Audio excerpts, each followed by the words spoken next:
O'Reilly. You've got questions? O'Reilly Auto Parts has answers. Need a pro you can trust? We've got that too. No matter what you need, our professional parts people have the training and expertise to help you do things right. Deep automotive knowledge, just one part that makes O'Reilly stand apart. The professional parts people. O'Reilly Auto Parts.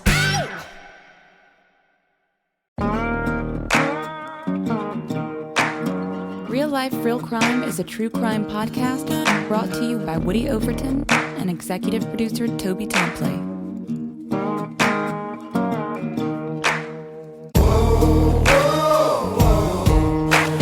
Yeah, the right to remain silent.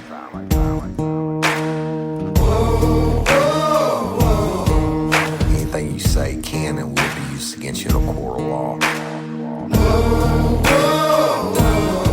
You have the right to an attorney prior to and during any questioning.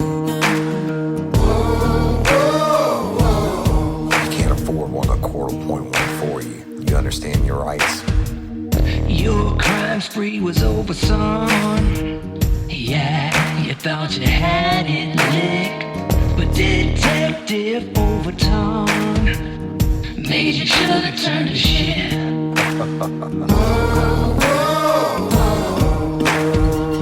Get ready, you're gonna do time. Real life, real crime. Warning. This episode of Real Life, Real Crime, the podcast, may contain descriptions of acts of violence or that are of a sexual nature. It should be for people that are 18 years or older. Heed my warning, people. I do not get the facts of these cases off of the internet or from some television show. The facts we're retelling you were presented to us by the victims of the crimes or the perpetrators who committed the crimes against the victims. My description of the crime scenes are what I saw with my own two eyes. If you're gonna get offended, please turn this podcast off now. Thank you. Hello, everybody, and welcome to this episode of Real Life, Real Crime, the podcast. And as always, I'm your host, Woody Overton.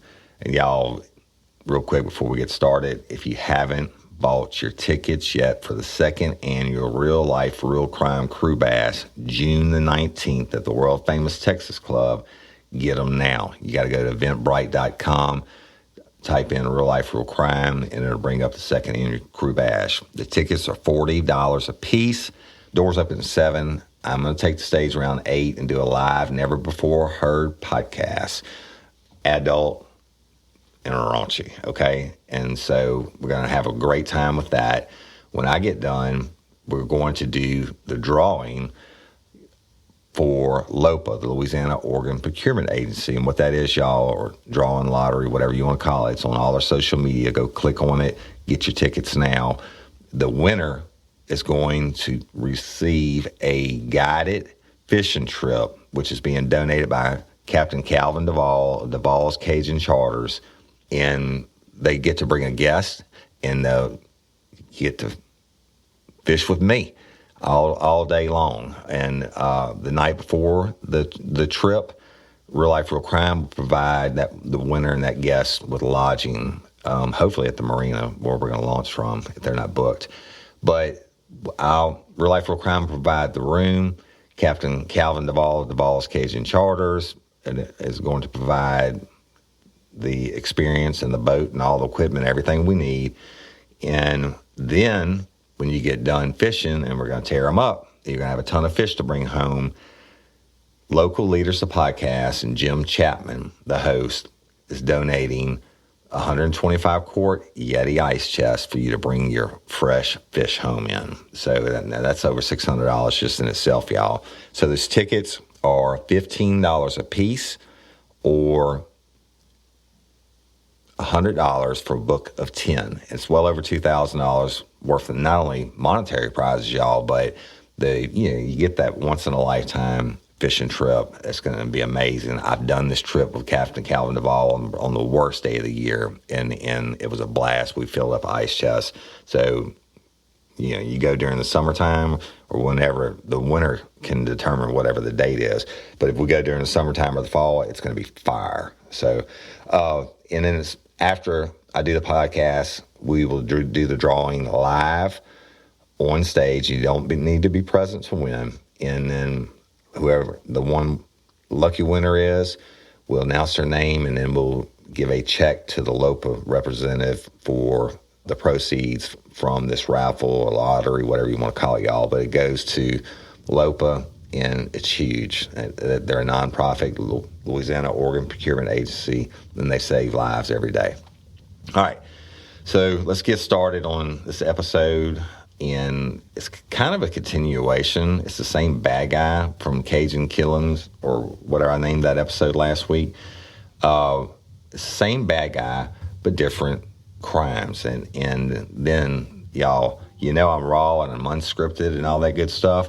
But this, I have to read some of this because it's so much. Just like last week, I had to read some of it because, all the errors and everything on his other murder case when he murdered the Fontenot boy in the barn in Gaydon, the barn being a bar, if you haven't heard the episode yet. And I will tell you, I started out last week telling you about that Easter Sunday when I was driving back to Lafayette. Now, I lived in Lafayette at the time, on the outskirts of Lafayette. And I'm going to tell you my personal involvement with this because it's kind of crazy. So, but let me give you a little history on Bork. Scott Bork, I think he's like 55. He's 5 years older than me, I think. And he's born from down there. He lived in Kaplan in a trailer. And he used to date a girl named Charlotte Perry, Perry. And they were on again and off again, but they had been broken up, and she had lived home for this entire year, 1990, since January. And on a prior occasion, he went and snatched her from her work. And her dad, she was able to call her dad, and her dad got her. This happened again on March 17th, 1990. And just let me read this to y'all, all right? So, on March 17, 1990, Kenneth Perry received a telephone call from his 28-year-old daughter, Charlotte. Miss Perry told her father the defendant had taken her from her place of employment as he had done on a prior occasion. When he learned this, Mr. Perry drove to Scott Bork's trailer in Kaplan, Louisiana, to retrieve his daughter and some of her belongings. Charlotte Perry and the defendant had a prior relationship but had broken up a few months earlier. When he arrived, Mr. Perry saw his daughter outside the trailer and spoke to her briefly. The defendant, that's Scott Bork, y'all, approached and told the two Perrys he wanted them to accompany him to Holly Beach. Yeah, Holly Beach is a beach around Lake Charles, Louisiana. So when Mr. Perry declined, the defendant became abusive, using foul language toward Miss Perry. The defendant threatened to kill Miss Perry and her father. The defendant continued to curse Miss Perry and threatened to shoot both Perrys while he walked back to his trailer. He stated that if they left, he would burn all of Miss Perry's belongings. After conferring with his daughter and learning of her desire to retrieve a camera and dress the defendant had in his trailer, Mr. Perry walked up to the trailer. While talking to the defendant, Mr. Perry noticed the barrel of a gun held by the defendant. He told his daughter to get in the car, and the two Perrys drove away. All right, so then I told y'all what happened on Easter Sunday, April 15th, 1990, less than a month later, when Scott Bork goes into the Barn Lounge in Gaydon and murdered in cold blood Mr. Fontenot, right? And this is like at 10 o'clock, 9:45, 10 o'clock in the evening. So what I didn't tell you was what happened next. All right. So meanwhile, while Bork is at the barn murdering Fontenot, earlier in the day, he called Charlotte Perry's mama, Teresa Stout, Stoute. Okay. Let me just read it to you. And so just bear with me. On April 15th, 1990, it was a Easter Sunday, and Teresa Stout and her daughter, Charlotte Perry, her oldest son, Kenny Paul Perry, and her friend, Carol Romero, were at her residence in St. Martinville, Louisiana, in the early evening. Miss Perry had lived at home, talk about Charlotte, y'all, had lived at home since January 30th, 1990. While eating dinner about 7:30 p.m., the telephone rang. Because Charlotte Perry had been receiving threatening calls from the defendant, Miss Stout routinely answered the phone. When Miss Stout answered the call, the defendant told her, "Miss Perry, tell Charlotte I love her and I love you." Miss Stout told the defendant she would do so and hung up the phone. That's around 7 before he murders Fontenay. Later, as the family cleaned up the kitchen, the phone rang again.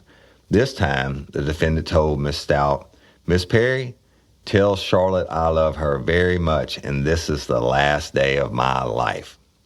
The defendant had said similar things in the past to Miss Stout. Miss Stout told Charlotte, and Charlotte seemed distressed after being told of the call. All right, so Kenny Paul Perry left the house between 10 p.m. and 10:30 p.m. that evening.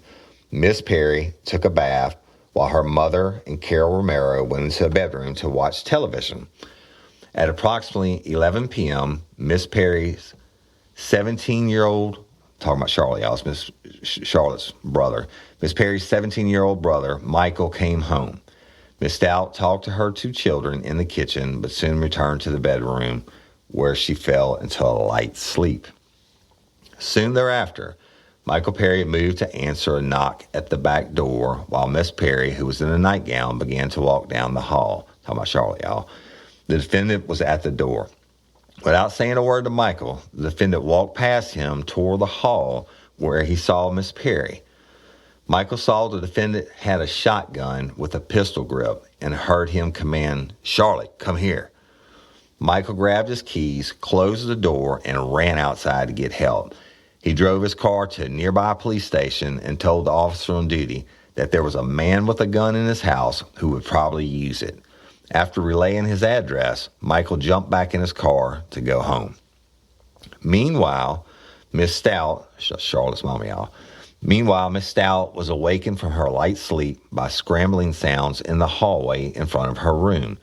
She opened her bedroom door and saw the defendant pulling her daughter down the hall.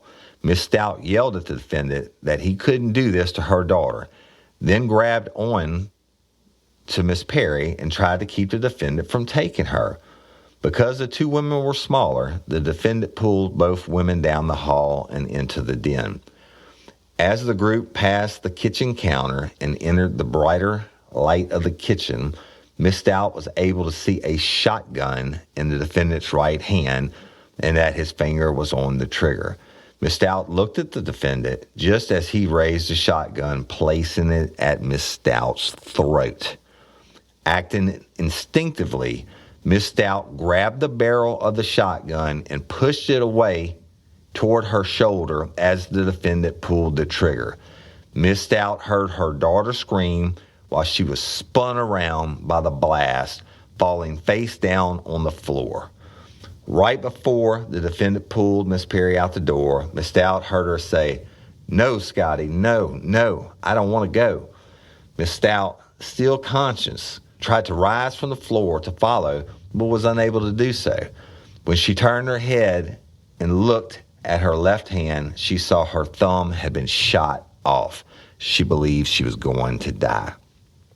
Awakened by the noise in the hall and the shotgun blast, Carol Romero walked down the hall to find Miss Stout face down and bleeding on the floor. He saw the defendant's back retreating out the back door, and although he could hear Miss Perry, he could not see her. Romero did not know if Miss Stout was alive until she spoke, telling him the defendant had shot her and had taken her daughter.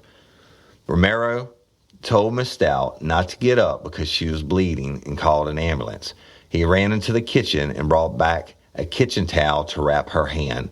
He also obtained a blanket because Miss Stout was shivering. Because Miss Stout also feared for her son Michael, whom she had not seen, Romero walked to the edge of the porch. From that vantage point, Romero saw the defendant trying to force Miss Perry toward his white Chevy Corsica 4-door sedan. Miss Perry was fighting back to keep from going into the car, all the while begging the defendant to let her go. Romero re-entered the house and called Miss Perry's grandfather. He then heard a shot and went outside.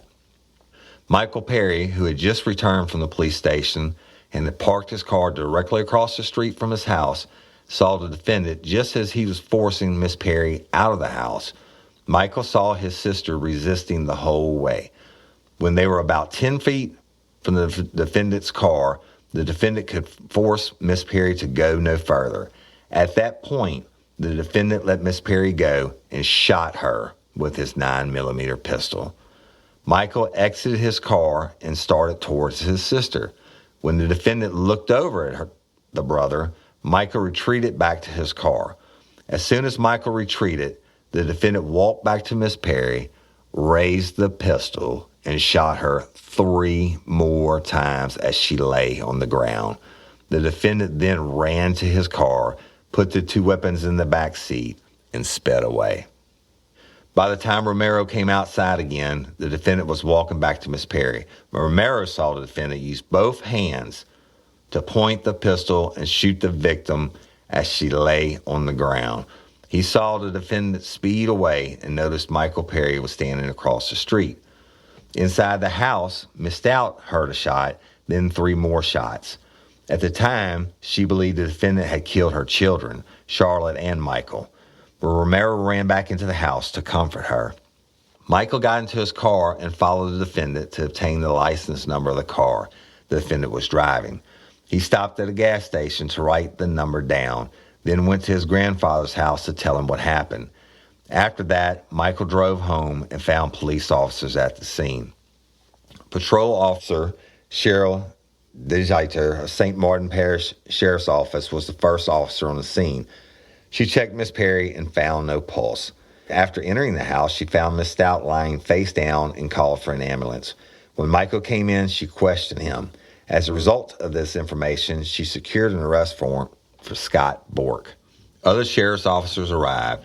The crime scene was secured, and Miss Stout was transported by ambulance to the hospital. Spent shell casings were retrieved from the area around Miss Perry's body. Shotgun pellets sparked something uncommon this holiday with just the right gift from Uncommon Goods. The busy holiday season is here, and Uncommon Goods makes it less stressful with incredible hand-picked gifts for everyone on your list, all in one spot. Gifts that spark joy, wonder, delight, and that's exactly what I wanted feeling. Hey, y'all, I ordered a super cool piece. It's a candle with a sculpture of LSU's Tiger Stadium on top of it. And each officially licensed laser-cut wooden replica features up to 4 layers of detail, creating a bird's eye view of a specific football field, seating section, and more. And every label includes your stadium's name, the team's logo, and school location. And it has a coconut, soy, vegan wax infused with sandalwood smell that creates tailgates and touchdown scent profile, reminiscent of game day.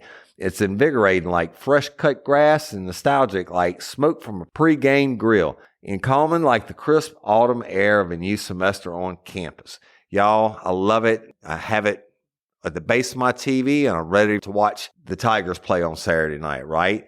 Uncommon Goods. Look, when you shop at Uncommon Goods, you're supporting artists and small independent businesses. And many of their handcrafted products are made in small batches. So shop now before they sell out this holiday season. Uncommon Goods looks for products that are high quality, unique, and often handmade or made in the U.S.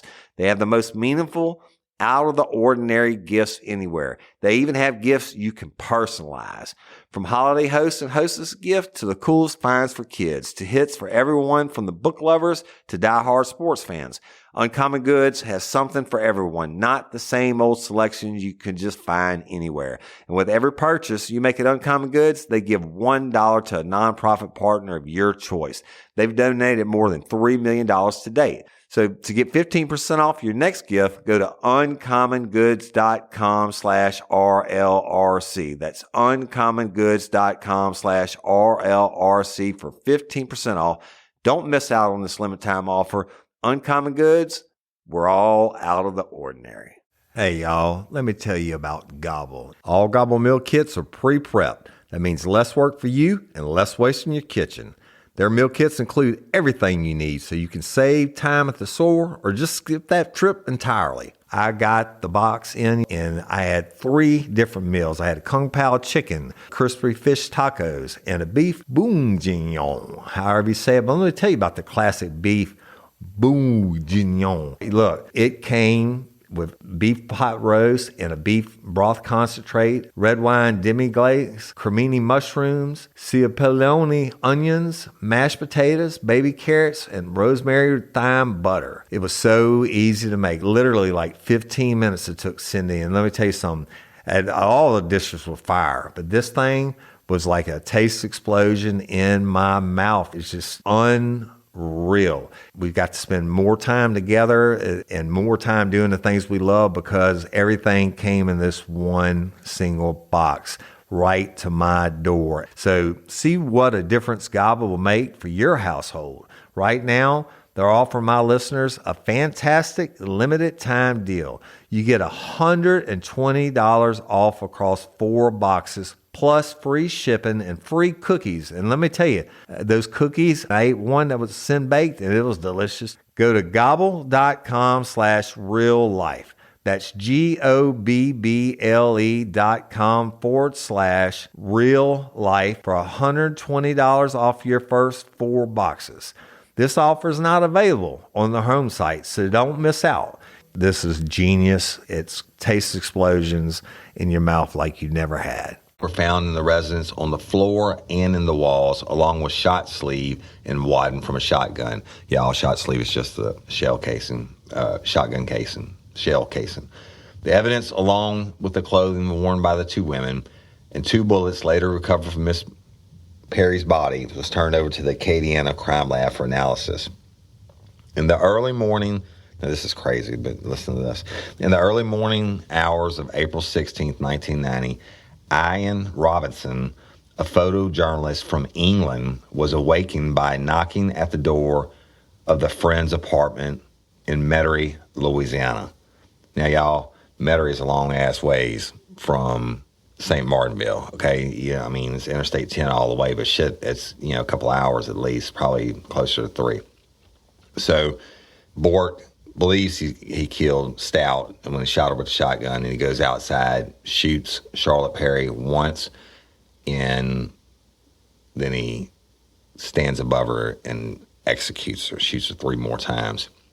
Now, under Louisiana law, when you enter a residence, whether you're going to steal anything or not, when you enter a residence illegally and you commit a felony once you're inside, that makes it an aggravated burglary. Doesn't matter if you don't take shit, and it makes it an aggravated burglary. So he committed an aggravated burglary plus the 2nd-degree aggravated battery by shooting Miss Stout, and then he committed 1st-degree murder by executing Charlotte Perry. It's fucking cold-blooded. So then he gets in his car and he hauls ass, right? Drives the 3 hours or whatever it is to Merakey, goes and knocks on the door. This English writer, photojournalist is awakened, and here comes another shit show. Listen to this. So back to it. In the early morning hours of April 16th, 1990, Ian Robinson, a photojournalist from England, was awakened by knocking at the door of the friend's apartment in Merakey, Louisiana, where he was staying. Robinson opened the door and saw the defendant, who asked if his friend was at home. Robinson told the defendant the friend was not there, but invited the defendant inside. Big mistake. The defendant told Robinson, "I've got to get away. I've got to escape." Then he stated he had just shot or killed 3 people. That's Fontenot at the barn, y'all. And he thinks he killed Stout and then, of course, Charlotte Perry. Robinson, who had been trained as a social worker, believed he could handle the situation and attempted to calm the agitated defendant. He asked the defendant his name and talked to him. When the defendant asked for a drink, Robinson handed him a bottle of vodka. Before drinking the vodka, Robinson observed the defendant's speech and movements were normal. Robinson noticed a pistol in the defendant's pants, and the defendant later placed the pistol on the coffee table. Robinson attempted to make some phone calls to get help, but was unsuccessful in reaching anyone on the first 2 calls. On the 3rd call, Robinson reached the bartender of a nearby bar, Lefty's, but was unable to talk to him because the defendant was in the room. At some point, the defendant's pager went off and he made a telephone call. Robinson heard the defendant tell the other person that he was sorry, to look after his child, and that he would not be taken alive. The defendant also told the other party he would not see him again. The defendant indicated he knew he would fry for this, his words. After this phone call, the defendant became nervous about staying at the apartment and wanted to leave. He indicated he wanted to take Robinson's car, but Robinson convinced him his car was not working. The defendant related his plans to first get to his brother in eastern New Orleans, then flee the country. Robinson was to ditch the defendant's car later. The defendant told Robinson he had about $9,000 in cash and showed him a large amount of money. The two men left the apartment. When Robinson entered the defendant's car, he noticed a shotgun leaning against the passenger seat. Wishing to place the weapon as far away from the defendant as possible, Robinson placed the shotgun on the back seat and buried it under a bag of clothing. The defendant placed the pistol on the floorboard of the car on the driver's side. When the men passed Lefty's bar, Robinson suggested stopping there for a drink, and the defendant agreed. Dumbass. They go in, both men ordered a beer. When the bartender came over, but Robinson was unable to speak to him. At some point, Robinson was able to slip away to the bathroom and write a note alerting the bartender to the situation. After reading the note, the bartender made Robinson aware that several off-duty police officers were in the bar. Robinson was able to signal them, and two officers followed him into the bathroom. Once there, Robinson told the officers of the situation. One of the off-duty officers told another person to go across the street and call for assistance. Robinson left the bar with the intention of hiding the pistol. He was unable to do this, however, because the defendant followed him and asked what was he doing. Robinson made an excuse. The defendant then locked his car doors, and the men returned to the bar. This motherfucker can't stay out of a bar, y'all. Shortly thereafter, Jefferson Parish sheriff's officers entered the bar, stated there was a problem with a white car in the parking lot, and asked who was the owner. The defendant admitted the car was his and followed the officers outside. Robinson followed the officers outside and observed the defendant talking to the officers for about half an hour with no difficulty. Sergeant Norman Schultz of the Jefferson Parish Sheriff's Office responded to the call at the bar at 2:30 a.m. on April 16, 1990. He observed a 9mm pistol and a bank bag lying on the floorboard of the defendant's locked car through the window. When the defendant emerged from the bar, JPSO Officer Richard Reggio advised him of his rights. Questioning ceased after the defendant indicated he wanted a lawyer. A pat-down for weapons revealed several shotgun shells and over $8,000 in cash. While being detained, the defendant made two inculpatory statements. At one point during this detention, he stated, "Yeah, I did it. So what?" Later, while being placed in a police vehicle to wait, the defendant volunteered, "Oh, by the way, I killed 3 people tonight." The defendant was detained for approximately 45 minutes to an hour before the JPSO received confirmation from the St. Martin Parish Sheriff's Office that there was an arrest warrant for him. The defendant was arrested and transported to Jefferson Parish lockup. His vehicle was secured with tape and towed to Jefferson Parish impound lot. A search warrant was obtained for his car, 9mm pistol, a 12-gauge shotgun, a clothing bag, a small travel bag, empty 9mm shell casings, and a box of shotgun shells were recovered from the vehicle. The evidence was transferred to the Acadiana Crime Lab. All right. Y'all, some more stuff happens, right? So I'm going to paraphrase it so I don't have to read everything. So St. Martin's Sheriff's Office comes and transporting. One of the guys that's doing the transporting turns out to be related. And so we'll get to that in a little bit. But they transfer him back and ultimately put him on trial for first-degree murder. Now, this doesn't have shit to do with Fontenot getting killed and gate on it at the barn, right? They put him on for the murder of Charlotte Perry. And first-degree murder being that there were aggravating circumstances that occurred during the crime. One being the aggravated burglary I told y'all about. When you enter a residence illegally and commit any kind of felony that makes an aggravated burglary, then he executed Charlotte Perry. And so let me tell you real quick, I want to read you about her autopsy, and then I'll tell you about the trial. Dr. Emile Laga, the coroner for St. Martin Parish, performed the autopsy on Miss Perry, testified the cause of death was multiple gunshot wounds, which caused massive bleeding and resulted in cardiac arrest. He found a cut on the victim's right wrist. He found one bullet traveled through her left hand and into her head, lodging in the left side of her neck. This was a defensive wound received when the victim raised her hand to protect herself.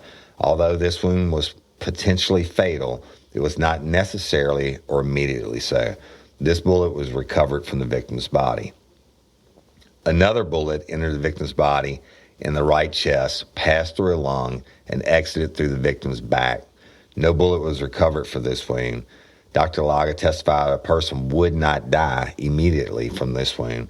Dr. Laga testified the fatal bullet entered the victim's left neck, traveled through the chest cavity into the abdominal cavity, tearing apart the heart and damaging the liver and lodging in the muscles of the victim's back. This bullet was recovered from the victim's body. Dr. Laga testified this bullet was fired from a downward angle into the body. All right, y'all. He executed her. The first shot when they're outside, bam! She raises her hand naturally, so it goes through and hits her, lands on the neck. She falls to the ground. The brother starts to approach. He turns on him, rightfully so. Probably the brother ran, and he walks back up to her, and that's where the next three shots come from. I just read you about. So the long or the short, all right. There's a whole lot that goes into this, and I'm gonna try to paraphrase things. They had this jury trial, all right, and he ultimately is found guilty. Guiltier than shit, all right, and they come back and they sentence him to death. Period. But he said, he sent it to death row in Angola. On his appeal, he states one of like 1,000 things. I'm not gonna read you. And like last week, it was 89. I think there's like 90 something on this case. On his appeal, he raises the issue that during the trial, the prosecutor mentions his killing Fontenot at the barn, which I told you about last week, at the barn just before he went over and killed Charlotte and shot Miss Stout. Now, he hadn't been convicted for that case yet that I told you all about last week. He hadn't been to trial. And so it was a fuck up on the part of the prosecution. And guess what? The Supreme Court overturns his conviction over the death penalty part and sends it back to court for a new sentencing phase. All right. So the prosecutor fucked up when he mentioned it during, you have your trial. He didn't mention Fontenot, right? They find him guilty. Jury comes back, guilty first degree murder. Then you have part two, which is the sentencing phase. And that's where they lay out all the shit. The prosecution lays out all the bad shit about Homie. And the defense tries to say he's a saint, right? And then the jury retires and they vote again. They come back. Absolutely, they found him guilty because of the aggravating circumstances, which are the execution and the aggravated burglary. But during that part is when the prosecution talked about how he went to the barn. They called it a mini trial, y'all. He told the whole story just like I told last week. And so the Supreme Court overturns it. They go back for a new sentencing phase. They have to pick a new jury, and they go through the sentencing phase again. Naturally, the prosecution does not mention the barn and him killing Fontenot earlier in the night. They just go off the facts of the case. Guess what? Jury comes back, guilty, bitch. You're going to death row, okay? So this is in like 1993 or 94, the retrial was. I don't like to look shit up, but I'm going to look it up anyway. Oh, let me tell you this. This is what's crazy about the whole thing. You can thank Melissa K. Howe, who's a lifer, because she did a post a couple weeks ago about that she realized that she had met a serial killer before they did the killings or during they did the killings, and asked me had I ever met anyone of that nature. And I was thinking about it. And then Karen Ortolano, the Dream Team member who's posted this case originally on the crew page, and I'm like, holy shit, I remembered that I met this guy. Let me tell you how. That Sunday, I told you I put the guy out on the bridge because he was just gagging me, and I gave him my potatoes, the hitchhiker that I put out of the car. I left. I'm coming back to Lafayette. My roommate bartended at Bennigan's in Lafayette. Well, you know, roommates take care of roommates. I stopped by. We didn't have cell phones and shit back then, y'all. And Bennigan's was right around the corner from where we lived. I saw his truck pull in. He just hooked me up on beer prices. So I guess I got there about 3 o'clock in the afternoon on Easter Sunday and go in and start having a beer. I drank Budweiser back then. And there were a couple of other people in the bar. And yes, it is Easter Sunday. I know this, right? A couple other people in the bar, and one was Scott Bork. I didn't know at the time, but he was there with another guy and a female. But he gets into it. Bork, probably an hour or 2 hours after there. I mean, they're loud. They're being loud and cutting up, and he's cursing or whatever. But there was another guy sitting at one of the tables in the bar, and evidently Bork thought that this guy was eyeballing the female that was with them.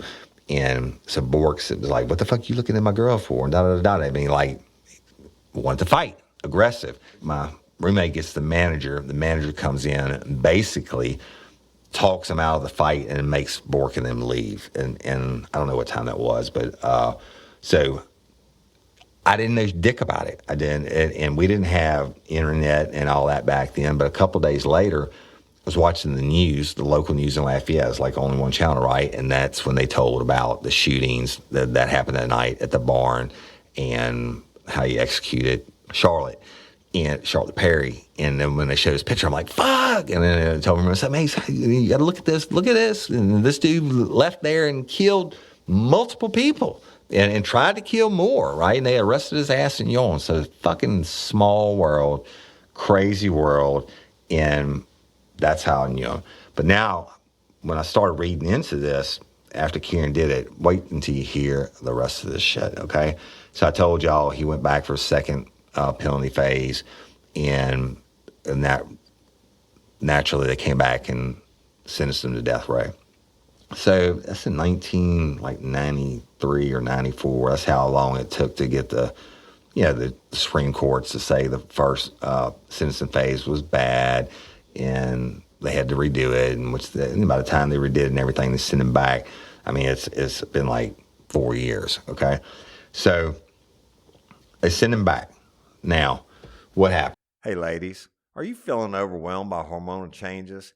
Well, you're definitely not alone. There are more than 1,000 hormone disruptors living in our environment right now. It's in your food, your water, the air you breathe, the clothes you wear, your skincare products.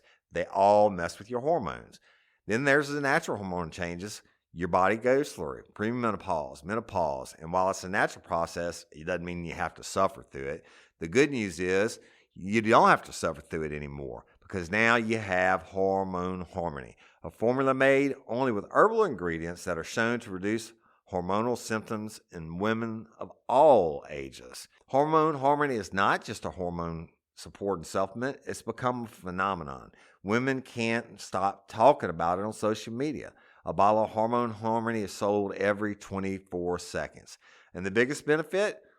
Well, my wife says it makes her feel like her own self again. And that's what women mention over and over in the reviews. And there are over 30,000 reviews for Hormone Harmony. And for a limited time, you can get 15% off your entire first order at happymammoth.com. Just use code RLRC at checkout. That's happymammoth.com and use code RLRC for 15% off today. That's happymammoth.com and use code RLRC. Got great ideas, but no idea how to build a website? Get Bluehost. Their AI design tool creates high-quality WordPress sites super fast. Whether you're a blogger, influencer, or launching a side hustle, Bluehost helps boost your growth with built-in marketing and e-commerce tools. Upgrade to cloud to get 100% uptime and 24/7 security to stay online all the time. Why wait? You've got the vision. Make it real. Visit Bluehost.com to get started. He gets to death row and at some point decides, well, you know what? I don't really want to be here. And he waives or attempts to waive all his rights to appeals for the death penalty in the state of Louisiana. Well, in Murder Me Now, I told you all about Gerald Bordelon, who's still the last person executed in the state of Louisiana in 2012 or 2013, whenever it was. I'd never known of anybody but him to do it. He waived all his rights to appeal. He wanted to be killed. He wanted the state of Louisiana to kill him because he didn't want to live on death row. Well, he was a chomo and not only a child molester, but a killer, and they gave him shit. Derek Toddley and the rest of them gave him shit every day on the row, and he wanted to die. But it took, 3 or 4 years for the state of Louisiana to find that he was sane enough to waive his rights to appeals and to be executed. And he's the last person put to death in the state of Louisiana. Now, can you imagine that? And I told y'all in Louisiana, it costs so much more to put a person to death because of the legal process. And wherever you're from, you're fucking paying for it. And I mean, if you're putting somebody to death where it costs millions of dollars through the appeals process, where it only costs like $28,000 to house an inmate a year for the rest of their life, okay? So it costs millions and millions of dollars more. Gerald Bordelon was successful in finally waiving all his appeals, and they executed him. Since then, there's a moratorium or whatever. John Bel Edwards doesn't want to say he's against, our governor, doesn't want to say he's against the death penalty, but something to do with the drugs. The drug companies will no longer sell the legal cocktail because they found out the state of Louisiana was using it to kill people, which is, even though it's illegal killing ordered by a court, it still is murder. Their death certificate, like Gerald Bordelon says, it's a homicide by the state of Louisiana. But Scott Bork, way back in the 90s, decides he doesn't want to live. And he represents himself. He appeals to the court and says, look, I want to waive all my shit. You can kill me. You can murder me now too, right? The state of Louisiana spends the money, has him tested to see if he's competent enough to waive his rights to the death penalty. And they would have sent him to the hospital for criminally insane, which is in Jackson, outside of Jackson, Louisiana, off of Highway 10. And anybody that tries to plead insanity or whatever, they send you there and they do the tests, etc. And 9 times out of 10, y'all, it's bullshit, right? But the tests come back on Scott Bork, and guess what? The state of Louisiana says this motherfucker's too crazy to kill. Think about that. They came back and denied his right to waive his appeals to execution because they said he was not sane enough to make that decision. So he sat on death row, and he followed it, and he followed it. They kept going back and forth. Your taxpayer dollars are getting spent. Meanwhile, Miss Perry's deader and shit. Fontenot's deader and shit. Miss Stout, I think her hands, she's scarred for life. She's still waiting on this asshole to be executed by the state of Louisiana. This is 2021. 2021. He killed her he killed her on April 15th, 1990. Think about that. And shot her mama that same day. So if her mama is still alive, I don't know. I should have looked that up. If she is still alive, then she's been waiting all these years. Because now, what do? The state comes back and says, no, this motherfucker's too crazy for you to kill him. What do? you can't commute a sentence. The fucker's still sitting on death row, y'all. Still sitting on death row. And one thing I did find, because I was looking up trying to read some stuff about him, is he actually, I mean, this has been years. This is like in the mid-2000s, like 2010 or 2011, something like that. Scott Bork, sues Warden Burl Cain and Angola Penitentiary and the Department of Corrections because they denied him a hip replacement. This motherfucker's been on death row for 30 years, and he decides to waive his rights to appeal to get killed, and the state comes back and says, nope, sorry, you can't do that. You just got to live, I guess, forever on death row, right? Living on death row. But at some point, he wants to have his hip replaced. There's a little hip's bothering him, y'all. And they told him no. And he sues the fucking state to have his hip replaced. I guess he's not worried about dying anymore. I mean, what the fuck? I don't know. I can't understand it. But he's still there. And eating, sleeping, shitting, getting his free medical care on death row at Angola, Louisiana State Penitentiary at Angola. And it just blows my mind. And I talked to one of my friends who used to work the row. That's what they call it. And he said, yeah, dude's no trouble. It's not like Gerald Borlaug getting picked on all the time or whatever. So the dude just does his time, but doesn't make any difference. He's a fucking murderer, man. I mean, what if he, when I was in Bennigan's that day and he's arguing with that dude right down, I'm like 20 feet from me, I'm sure he had his pistol on him, the same 9mm that he carried into the bar in New Orleans when they arrested him. What kind of asshole?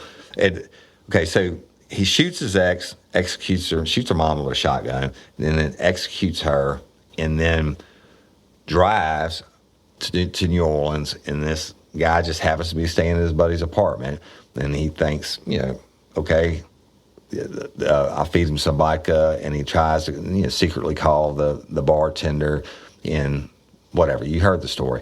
He goes into the bar. At least he puts the pistol down on the floorboard this time, right? I mean, maybe he didn't have it in Bennigan's. I don't fucking know. But he could have just as easily started shooting up Bennigan's.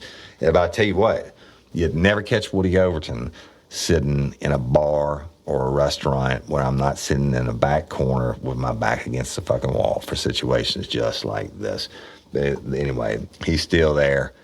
And this, he did the appeals process after where he wanted to be killed and all that. It goes on and on and on. They said that the court erred in so many different ways, including the fact that he was too intoxicated to be found guilty of first degree because he had been drinking all day. Supposedly when they got thrown out of Bennigan's, they went to Maurice, Louisiana, to the only bar I know of down there at the time, is still down there. It's famous. We call it the MCB, the Maurice City Bar, and that's where we used to go on Thursday nights because they fed us free supper and the drinks were cheap. So they left there to go to MCB, and then ultimately would leave the Maurice City Bar and go to the barn, and that's where he murdered Fontenot over $80. Now, I just think the motherfucker had it on his mind. Remember, he called Charlotte's mama earlier in the day, like 6 or 7 o'clock. That would have been after he got kicked out of Bennigan's. And guess what? He had to stop at a payphone to do this, y'all. There were no cell phones. So he had to stop somewhere and call and say, tell her I love her, blah, blah, blah. Then later on, at some point, he calls and says, tell her I love her, and this is going to be the last day of my life. So he had it on his mind. But yet, that motherfucker's still alive. And so, Scott Bork, I wish you were on Murder by You, piece of shit. In Louisiana, I mean, whether you think the death penalty is right or wrong, it was an ordered jury of his peers and still hadn't been executed. I guess he'll outlive us all. So, but that's it. I'm not going to get into all the 90-something appeals process. I just wanted to tell that story. I think it's important. And thank y'all for listening. And I appreciate and love each and every one of you. Lifers, we are continuing to grow at a phenomenal rate, and it's because y'all keep telling people about us, keep sharing us and liking us. I mean, it's all organic. We don't have commercials out there, and our numbers are phenomenal, and I appreciate and love each and every one of you. patron members. Lifers, if you can't be a patron member, I get it. Or you don't want to be, or you can't afford to be, I get it. I love you, no matter what, okay? But your patron members, I'm going to give you your shout-outs. Thank you for your support. I appreciate you. If we owe you anything, email Cindy at realliferealcrime.com, and we'll make sure you get called up, okay? I don't think we owe anything, but every once in a while somebody doesn't get their package in the mail or whatever. You don't tell us about it, we don't know about it, but we will get it fixed. So thank you so much, Patreon members. Look, y'all, Patreon, they get Vandalism Above, they get early releases on these episodes, unedited and raw. I mean, they get to hear me doing the all my mess ups and everything else. I know y'all think you get to hear it, but the Patreon members really get to hear it. And when I have the internet capability, they get to watch me record live and stuff like that. And, you know, they get the T-shirts and the mugs and whatever.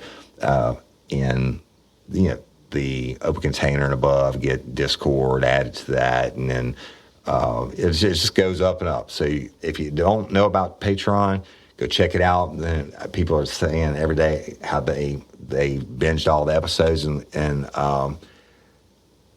want more. Well, Patreon's the way to get it. I think I have 8 or 9 Patreon-only episodes locked up in the Patreon vault for Vandalism Above.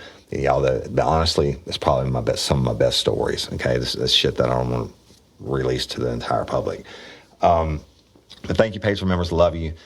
And Crew Bash, y'all, it's going to sell out. So it's going to be the party of the year. Go to eventbrite.com, Real Life, Real Crime, second annual Crew Bash. Get your tickets. It's going to be worth every penny of it.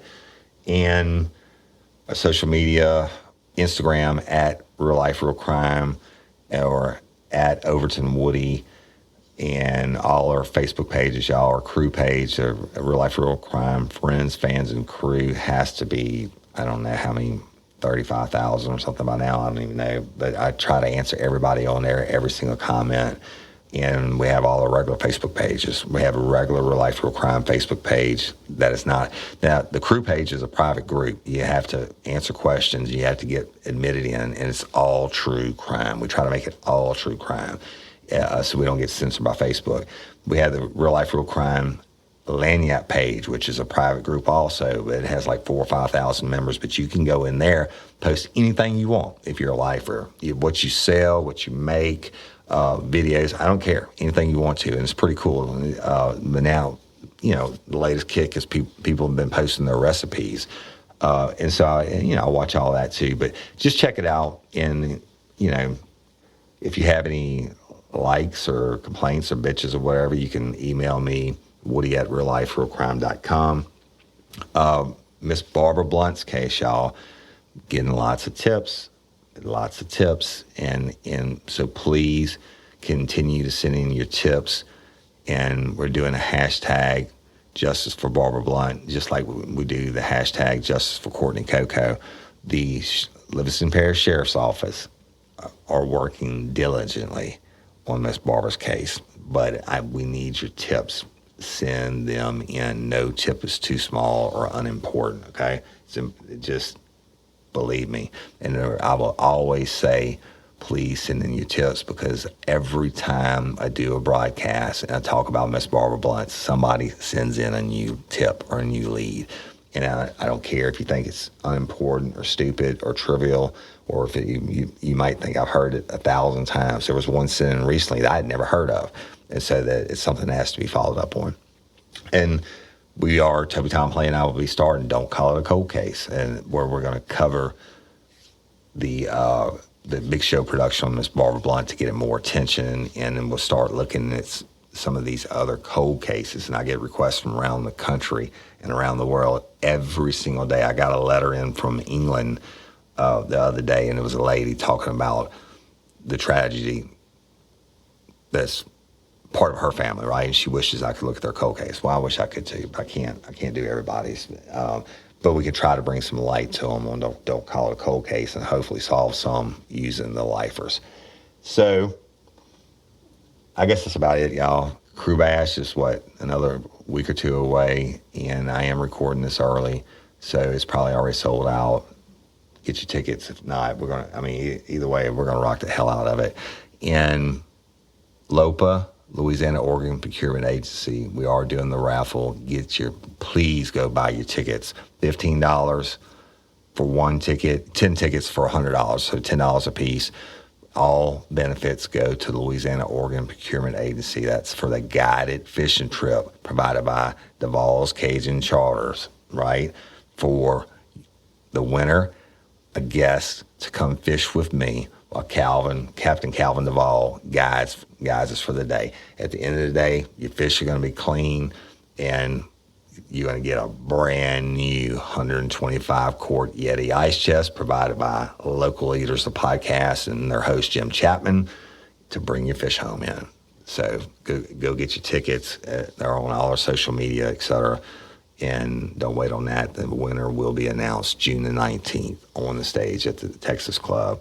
And you do not have to be from Louisiana to go to lopa.org and sign up to be an organ donor. Save lives, y'all. If you are in Italy and you want to become an organ donor, go to lopa.org. It takes about 2 minutes to fill it out. And y'all, if you want to, when you get done filling it out, there's a section that says, where did you hear about us? Real Life, Real Crime is actually on there. So if you want to check that, that's fine. If you don't, that's cool too. But that's it. I'm Woody Overton, your host of Real Life, Real Crime, the podcast. And until next time or ever, don't let me catch you down on Murder Bayou. Peace. Get ready, you're gonna do time. Real life, real crime. Real Life, Real Crime is a true crime podcast brought to you by Woody Overton and executive producer Toby Templey.